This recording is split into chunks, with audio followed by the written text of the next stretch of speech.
అంటే అది ప్రభుత్వం మీదనే కోపగిస్తాడు అతను.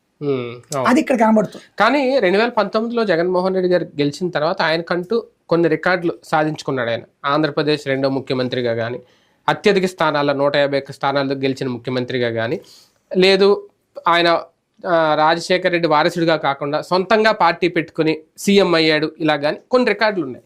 ఇప్పుడు 2024లో కనుక ఒకవేళ ఓటమి పాలైతే ఆయన రాజకీయ భవిష్యత్తుకు తిరుగులేదు, బెదురు లేదని అనుకోవచ్చా? లేదంటే రాజకీయ భవిష్యత్తు కూడా ఒక్కసారిగా గ్రాఫ్ అలాగా కుప్పకూలిపోయే ప్రమాదం ఏమన్నా ఉందా?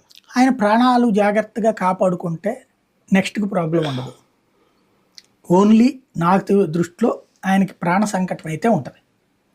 చాలా ప్రమాదకరమైనటువంటి మనుషులు ఇప్పుడు అతన్ని టార్గెట్ చేయడానికి చూస్తారు. చాలా బిగ్ స్టేట్మెంట్ అవుతుందేమో. No doubt. నేను అది ఫస్ట్ నుంచి చెప్తున్నా. ఎందుకంటే బహిరంగంగా ఆయన లేపేస్తే 300 కోట్లు ఇస్తాం, 100 కోట్లు ఇస్తామని ప్రకటిస్తే అది ఆషామాషి వ్యవహారమా?